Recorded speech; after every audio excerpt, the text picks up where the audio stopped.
For almost 2.5 years, I have uploaded a plethora of videos covering the various post-games throughout the Pokemon franchise, to the point where I feel like I could consider myself an expert.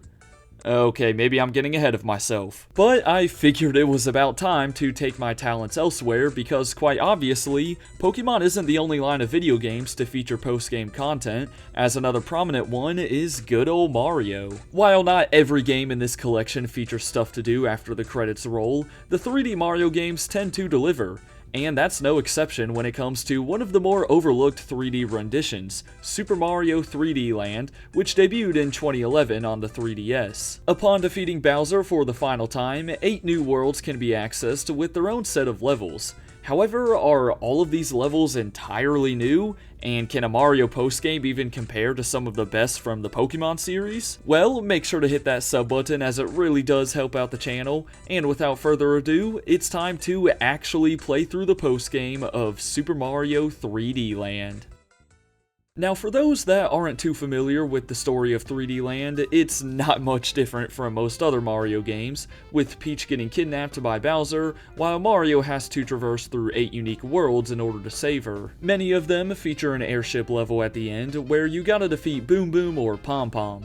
However, Worlds 1 and 5 contain a Bowser battle, or really just a Goomba and Magikoopa who got transformed into Bowser. World 8, though, includes the real boss battle as you scurry your way up platforms and through various phases of this Bowser fight. Upon doing so, Peach is successfully rescued, the credits roll, and everything seems to be safe and sound. Until a picture pops up of Luigi, who looks to be trapped, officially marking the start of the postgame. By selecting your save file again, you can now hop into these giant warp pipes, which will lead you to the 8 special worlds, in which most of them you can do the stages in whatever order you want. Speaking of which, a lot of levels in the postgame have nearly identical layouts to other levels that you've already seen during the main storyline, just with added enemies or challenges. This has led some people to complain a bit, as technically most stages aren't entirely new, but I'll get more into that discussion towards the end of the video. Nonetheless, Special 1-1 introduces you to the Statue Suit power-up, which is basically the Tanuki suit, but now you turn into a statue when you perform a ground pound. Special World 1-2 begins that trend of the aforementioned extra challenges, as it's very similar to regular 1-2,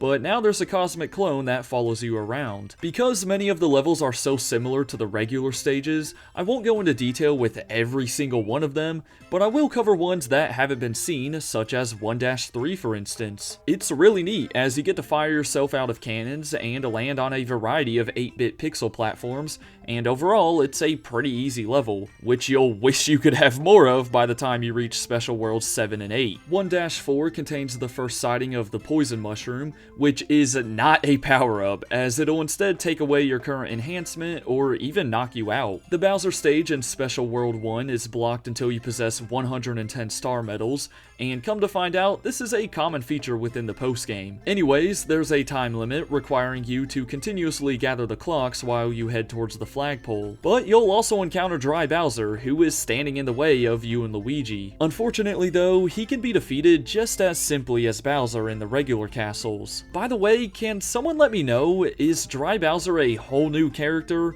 Or is it just Bowser after he's been burned in the lava? Luigi don't care about that though, as he's just happy to be saved, and you can now play as him using the icon on the bottom screen. Special World 2-1 is a nice change of pace with its moving platforms and auto-scrolling. World 2 also features the first airship of the postgame, but you don't even have to fight Boom Boom or Pom Pom, so it's nothing crazy. 3-1 utilizes these swinging blue platforms, which can be a little tricky to get the hang of, as you can see in this clip. For 3-5's modification, it doesn't just throw another time limit or cosmic clone at you, as it instead switches up the rate at which the blue, yellow, and red blocks appear. Despite this making the stage more difficult, I enjoy the additional touch. World 4 begins with this slow moving platform level that is a pain to sit through, especially if you're going after all the star medals like I was. I mean, for real, this took longer than it should have.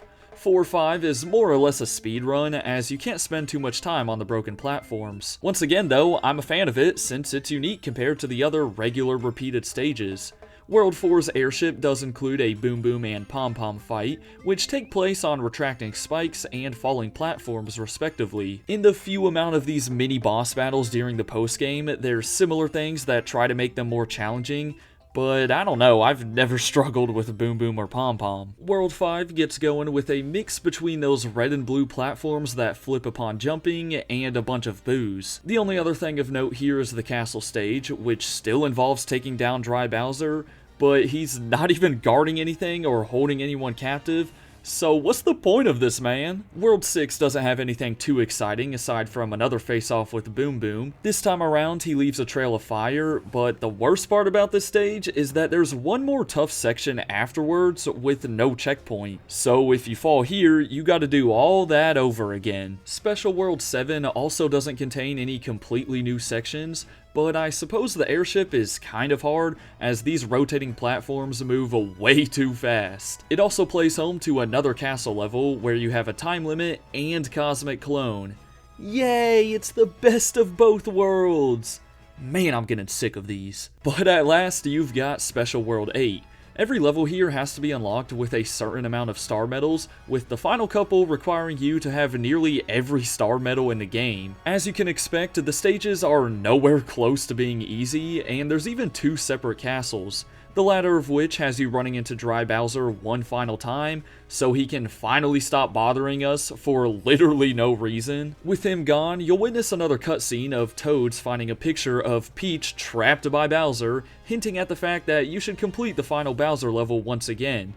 Okay, but how in the world did Peach find herself in this situation for the second time? What are we doing? In all seriousness, this factors into unlocking the final secret level, Special World 8-Crown.